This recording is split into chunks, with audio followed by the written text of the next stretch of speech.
Bismillahirrahmanirrahim. Assalamualaikum warahmatullahi wabarakatuh.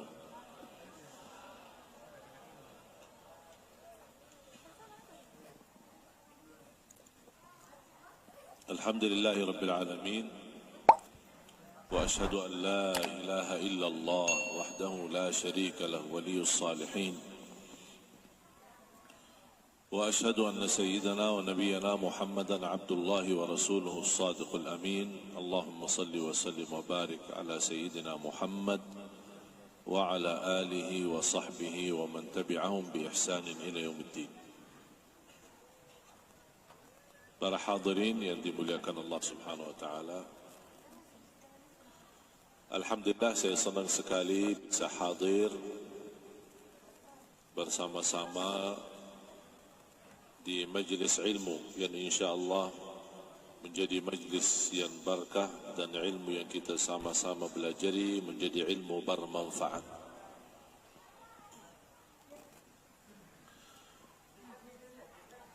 Sebenarnya dalam kehidupan kita banyak yang tersia-sia.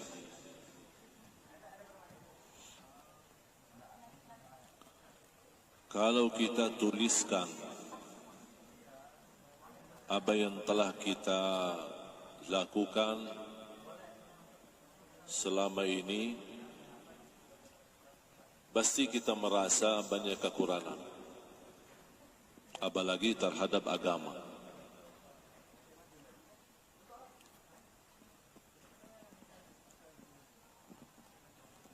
Nampaknya berat kalau kita menuliskan sehari-hari kita apa yang telah kita lakukan dalam kebaikan maupun dalam dosa dan maksiat. Kita malas menulis atau tidak memperhatikan untuk menulis, atau buat apa untuk menulis. Tapi ada malaikah yang tidak pernah lupa menuliskan segala apa yang kita buat, baik maupun buruk, taat maupun maksiat, semua tertulis. Tidak ada satu langkah kemanapun, semuanya tertulis.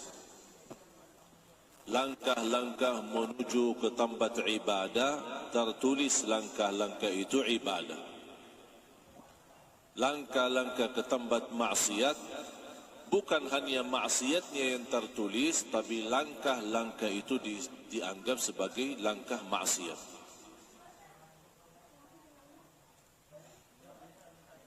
Salah satu karunia Allah Subhanahu wa taala, karena kita sebagai manusia tidak terlepas dari dosa maksiat, Allah menampuni dosa-dosa kita di antara salat-salat kita.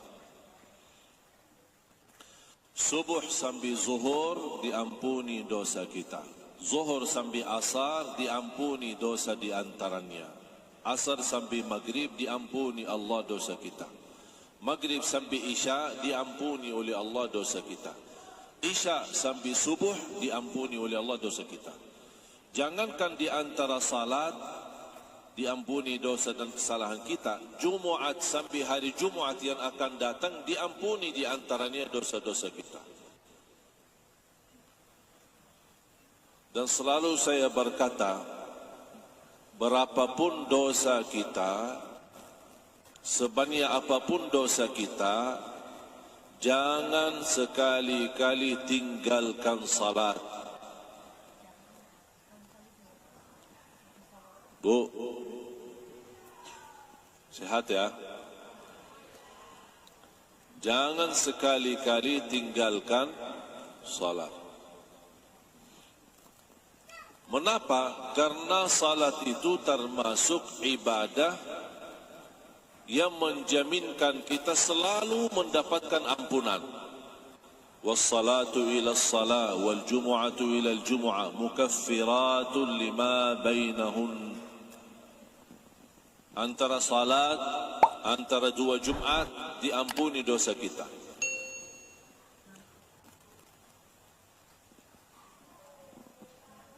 Bayangkan Bapak Ibu, kalau kita tidak diampuni, harus minta ampun. Betapa banyak dosa yang kita lupakan. Berapa banyak dosa yang kita abaikan. Bahkan ada perbuatan yang kita lakukan, belum kita merasa itu dosa. Padahal di sisi Allah itu dosa. Dosa kecil, dosa besar, apalagi dosa kecil. Sehari-hari kita tidak terlepas dari dosa kecil. Mata melihat, tangan menambil, telinga mendengar, kaki berlangkah. Ini semua bisa terjadi banyak dosa-dosa kecil. Kalau bukan anugerah Allah Subhanahu wa ta'ala, terampuni dosa kita karena salat kita, ibadah kita, berat.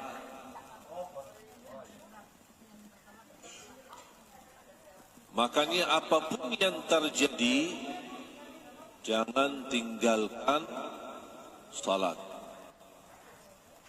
Perilaku kita masih sangat parah. Dosa kita terlalu banyak. Tetap jangan tinggalkan salat. Tidak boleh ada bahasa, buat apa saya jaga salat? Saya aja belum tentu orang baik. Buat apa saya perhatikan salat? Perilaku saya aja yang tidak enak. Sekali lagi,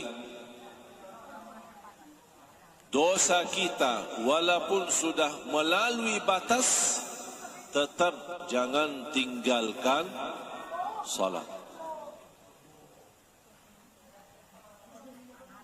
Karena salat itu termasuk kesempatan untuk diampuni dosa kita. Artinya, dosa-dosa yang sehari-hari kita lakukan, kita lupa memohon ampun, lupa taubat, atau kita tidak sadar yang kita lakukan itu dosa, otomatis karena kita menjaga salat, otomatis Allah ampuni dosa tersebut. Walaupun kita tidak menganggap yang kita lakukan dosa, tapi di sisi Allah sudah tertulis dosa. Bagaimana kita kalau tidak diampuni karena salat kita? Bisa bahaya.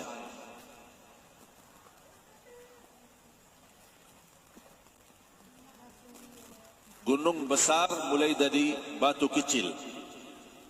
Batu kecil dengan batu kecil dengan batu kecil dikumpulkan kecil-kecil terus jadi gunung besar. Ini dosa kecil. Dosa kecil itu bisa menjadi lebih bahaya daripada dosa besar. Mengapa?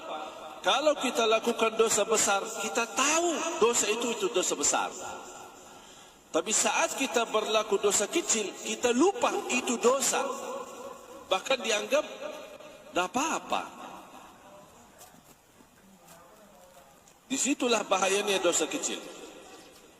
Makanya ada satu kaidah, la saghirata ma'al israr wa la kabirata ma'al istighfar. Tidak ada dosa kecil kalau sering dilakukan. Kalau sering dilakukan dosa kecil jadi besar di hukum Islam. Ada orang suka berlaku dosa alasannya karena kecil. Ini kan dosa kecil. Makanya ulama berkata, la saghirata ma'al israr. Yang terulang berkali-kali bukan kecil lagi, sudah menjadi besar. Wala kabirata ma'al istighfar.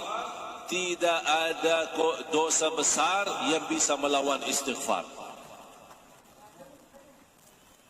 Makanya bahagia seorang yang suka beristighfar.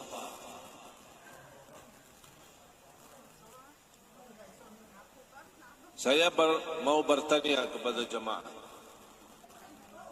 Sehari-hari istighfar rutin berapa? Yo.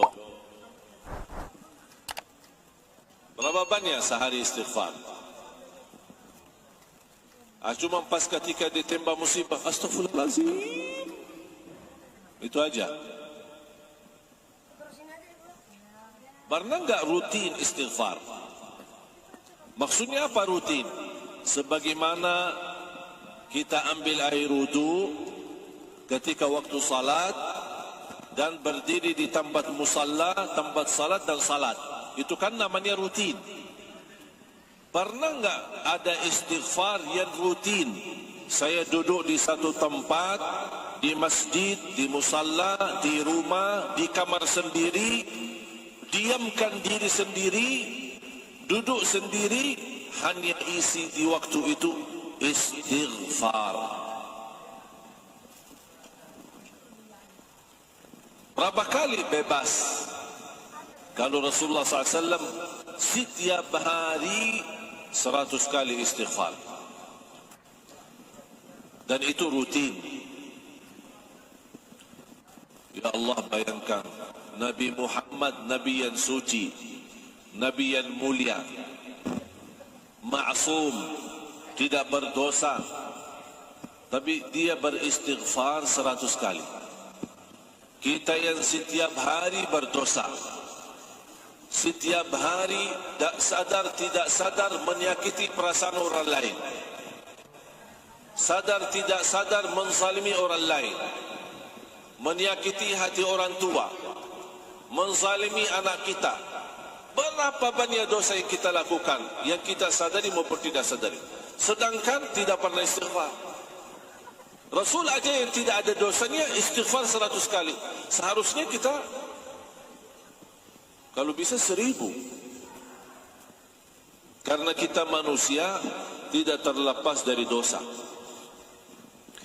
Jangan malu berdosa, tapi malulah kalau tidak mau beristighfar.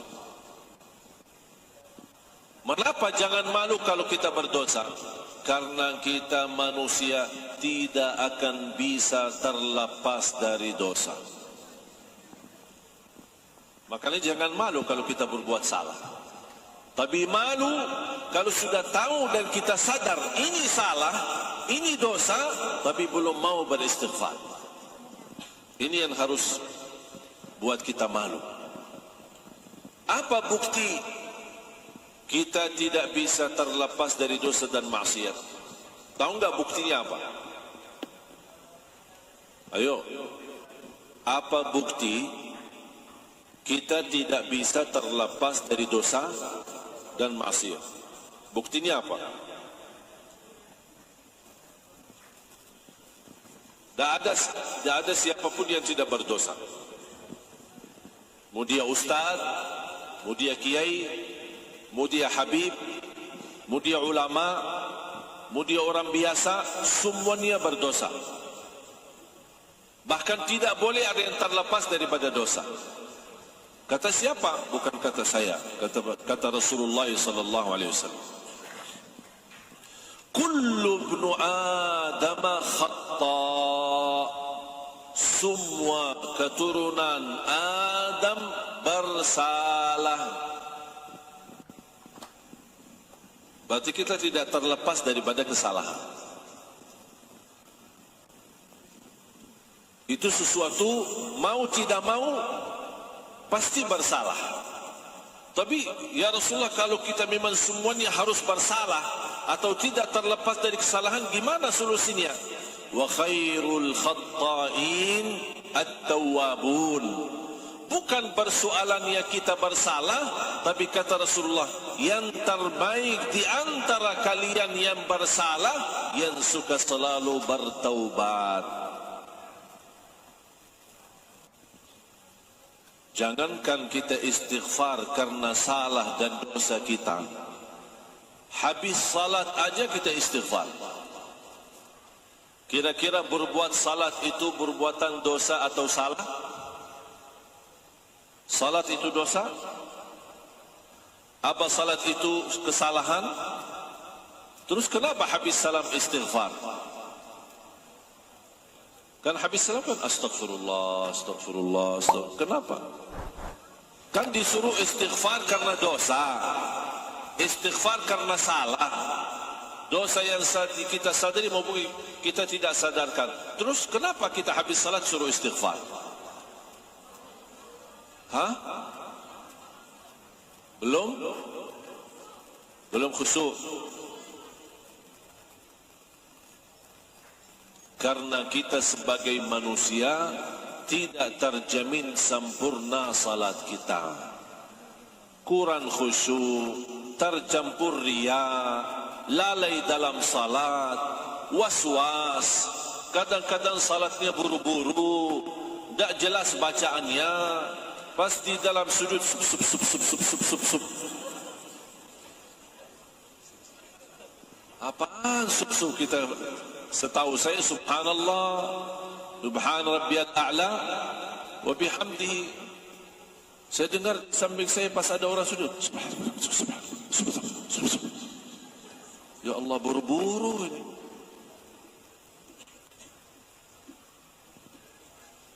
Atau bacaan ayat-ayat Al-Quran terlalu cepat. Bismillahirrahmanirrahim. Apalagi kalau sir. Kalau jahar masih kita bisa. Kalau sir,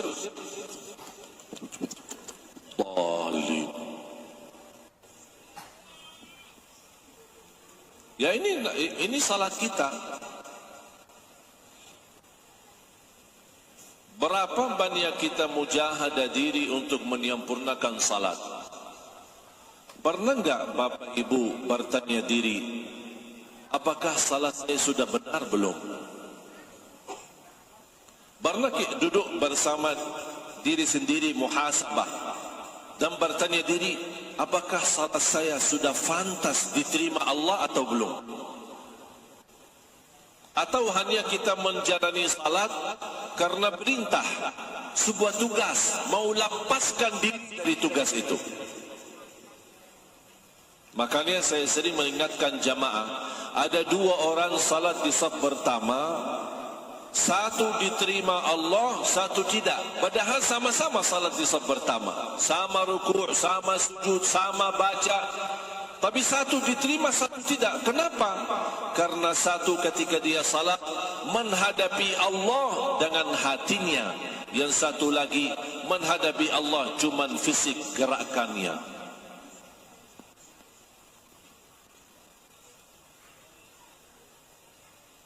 Apalagi kalau kita masuk masjid, melihat orang-orang yang sedang salat sunnah qabliyah atau salat tahiyatul masjid. Cuba lihat, pandangin orang. Berapa lama salatnya?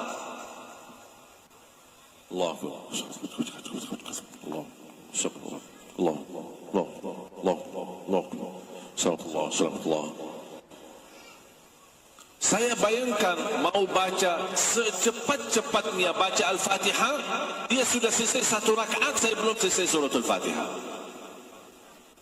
Habis selesai selamat Allah, ya Allah mohon diterima. Apaan yang diterima? Apaan yang diterima? Yang mana maksudnya yang diterima? Ibadahnya atau fisiknya? Gerakannya cuma gerakan saja. Dan disitulah Bapak Ibu mulai banyak masalah di dalam kehidupan kita karena salat kita belum beres.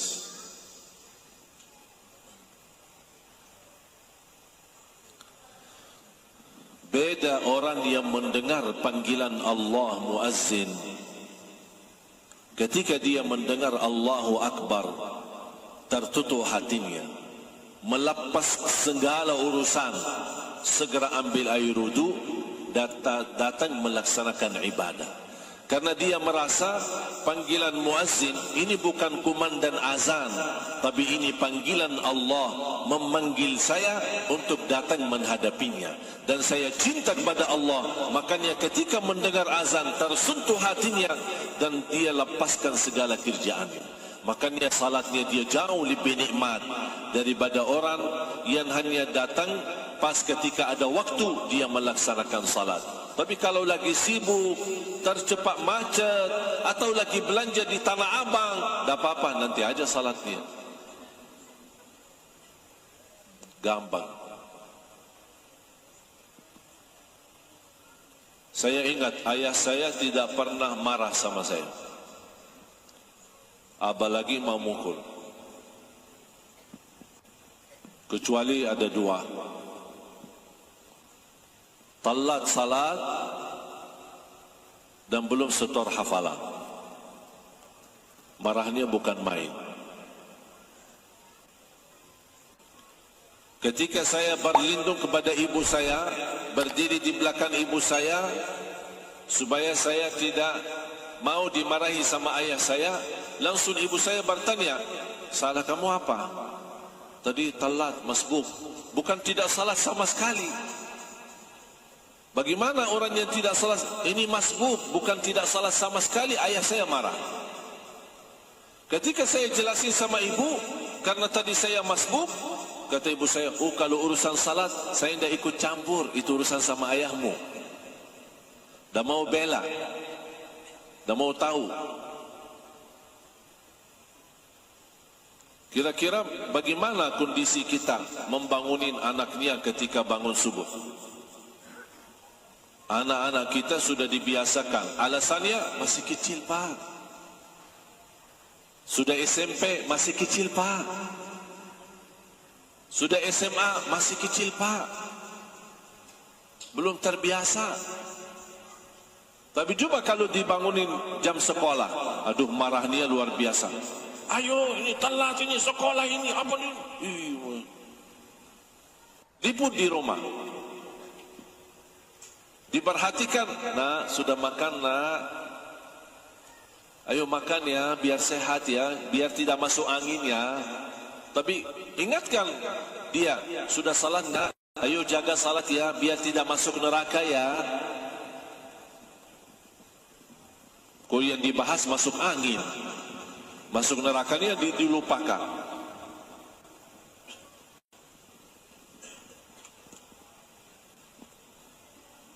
Silahkan Bapak Ibu, saya harap semuanya menuliskan ketika tertimpa musibah atau ujian. Kenapa saya diuji? Ada apa?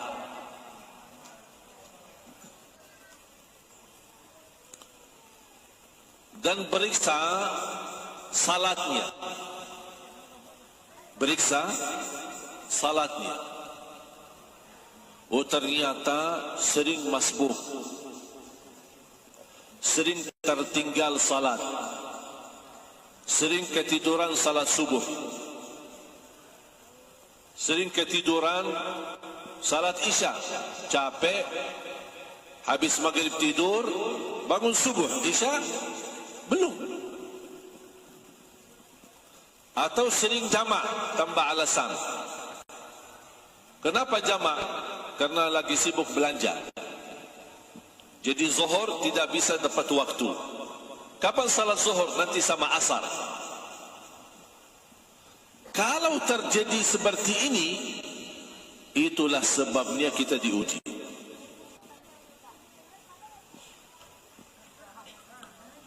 Tidak ada orang yang cinta masjid, cinta salat, apalagi mengutamakan awal waktu, bahkan tidak pernah masbuk, bahkan tidak pernah tertinggal takbirah ihram sama imam.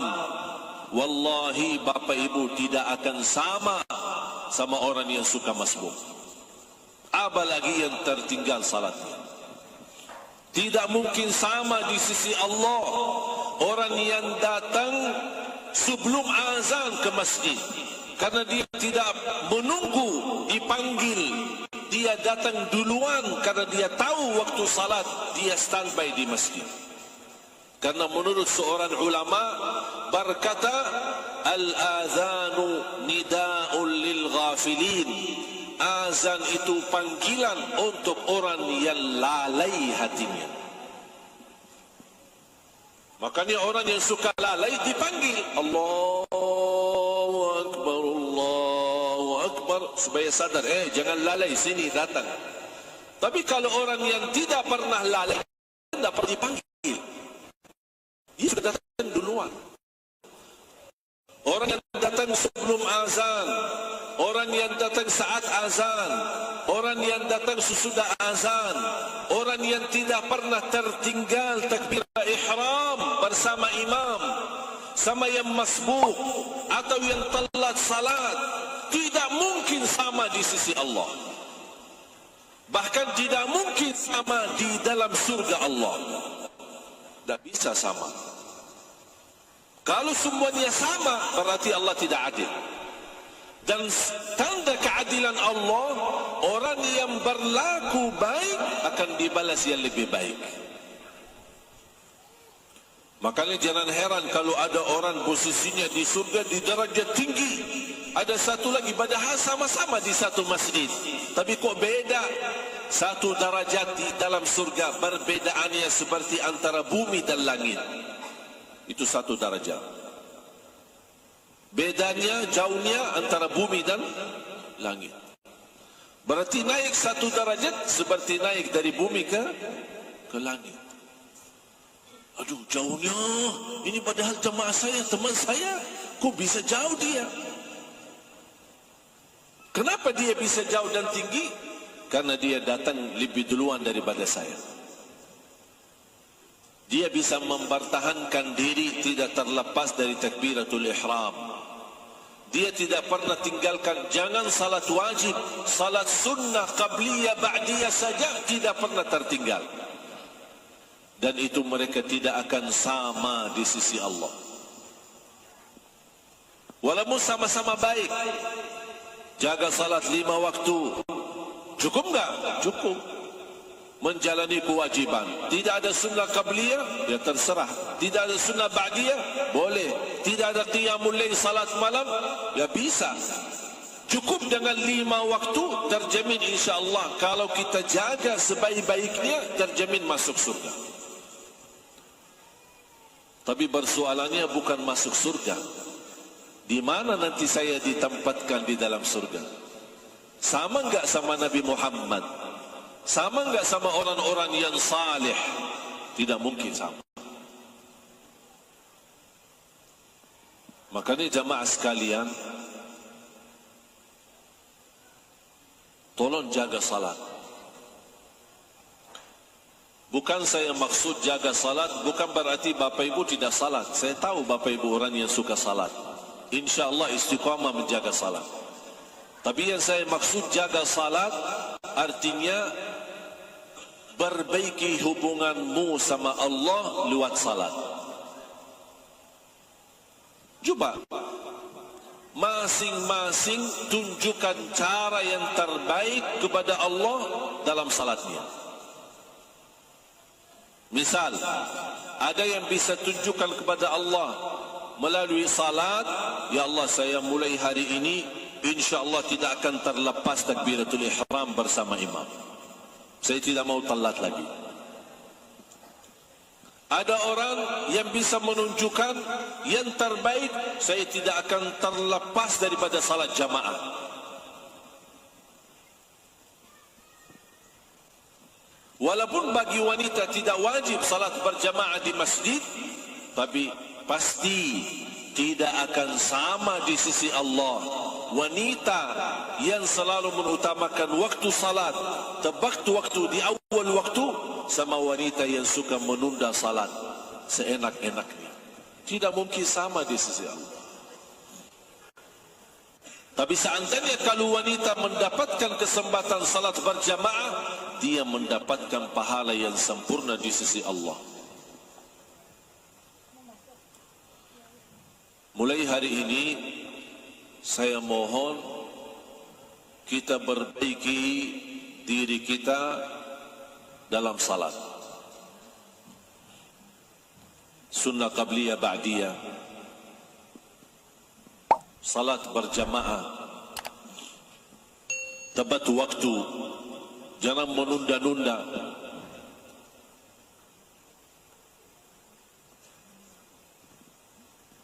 Dan yang terakhir salat malam.